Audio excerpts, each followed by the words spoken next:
Хүүхдүүд гэдэг бол үнэхээр гоё хүмүүс гэдэг байхгүй гоё хүний төрөл байхгүй юу хүүхдүүд гэдэг чинь. Тэгэнгүүт нэг гоё захиа авч ирсэн. Ингээд тэр дэхтэй яг тийм хэрсэн хүүхдээсэн. Ингээд залуу хүн байж амьдралынхаа 2 жилийг бидэнд ингээд зарцуулж гад баярлаа гэх. Ингээд энийг яхаар уйлж гадаг юм.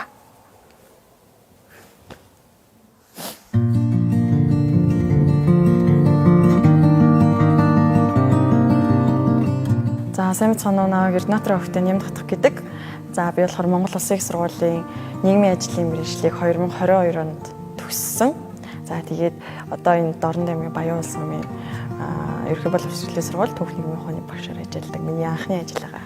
Чав ингэж Хамартай мик юм аа.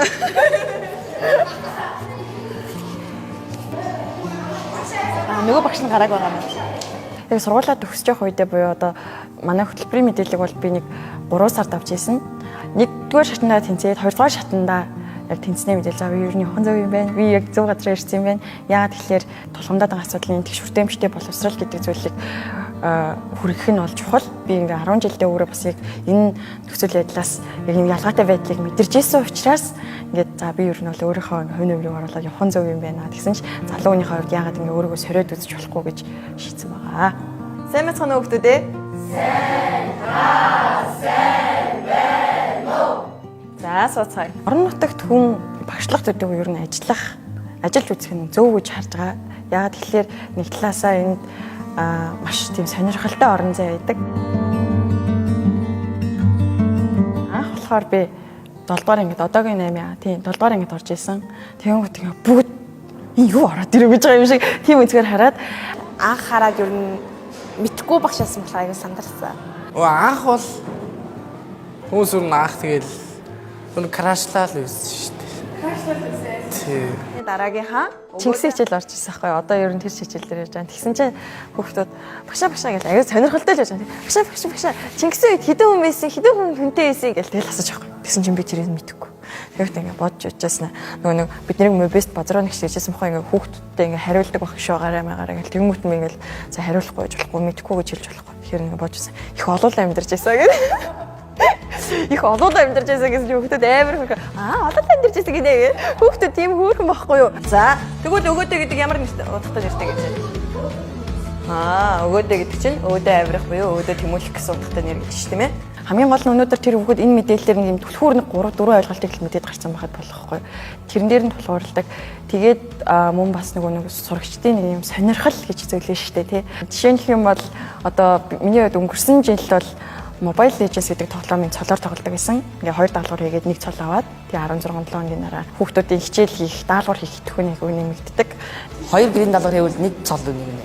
Тэгээ манайхан бүгд уралддаг гэсэн. Тэгээ багш байхын хэцүү тал гэх юм бол нөгөө олон ялгаатай хүүхдүүд байгаа. Тэгэнгүүт тэнд нэг сэдвийн талаар ярангууд тэнд яг хүлээж авах хүүхдүүд нь жоох ингээд зарим хүүхдүүд ингээд гайхалтай ингээд гоёр тусж яхаа заримд нь ингээд жоох эмзэг сэдвэн ч юм уу байх тийм тохиолдол байдаг байхгүй. Тэгээ хүүхдүүд ингээд аз жаргалтай үе бодгонгууд яг ингээд бодно. Хүүхдүүд айгүй хөөрхөн бодно. Тэгэнгүүт тэр нөгөө нэг аз жаргалыг нөгөөжсэн хүн байхгүй ч гэж болох байхгүй. Тэгэнгүүт хүүхдүүд ингээд шууд уйлдаг. Хүний амьдрал ялгаатай байдаг, мөнх бас байдаг. Ингээд энэ заавал голдны хийж өгөхгүй бол хүүхдүүд ингээд шууд сэтгэл хөдлөл илэрхийлээд амар уйлдаг. Анх ингээ бүгд багш гэдэг юм ингээд ер нь бол багш биш гэдэг юм мэдхгүй. Яваа ондоо намайг ингээ багш биш мэрэгжилтэй гэдгийг зарим хүмүүс маань мэдээд тэгэнгүүт би ингээл дөнгөж ажилдаа ингээл цалгардаал ингээл учруулах гол гэж хүүхдүүд та багш биш гэсэн тий. Тэгэнгүүт амар эвгүй мэдрэмж ахгүй. Би тэр хүүхдүүдийн төлөө багш гэж бодоод өөрөө хичээл орж идэг. Би ингээд энийг яхаар уйлж гадаг юм. Өөр юм хэлдэг байгаа. За одоо өөр юм ярь. Энэ үед амар шантардаг байхгүй юу? Энэ хүүхдүүдэд энэ мэдлийг хүргэж ингээд чадсангуудээ санаандаа хүртэл хүргэж чадсангуудээ ингээд гэдэг байдаг ер нь бол амар шантардаг. Буйна нэмэн хүүдмэн хүрээрээ.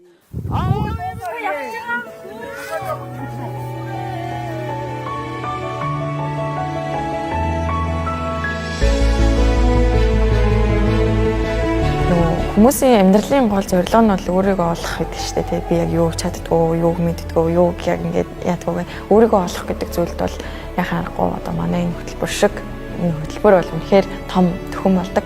Яагаад тэгэхээр жишээ нь одоо би ингээд үзэхэд 7 хоногт давхарсан тоогоор 500 хүүхдэд юугаар бол 300 хүүхдэд ордог. Тэгэнгүүт хүүхэд болгоо өөр.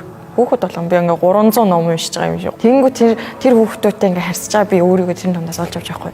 Ямар зүйлд уралд юм бэ? Ямар зүйлд ингээ сэтгэлийн эмзэглэлт юм бэ гэх мэтчлээ. Ярилцагч байдагт баярлаа. Явахаар нь санахад ахтаа. Санандаа гэж хэлээ да.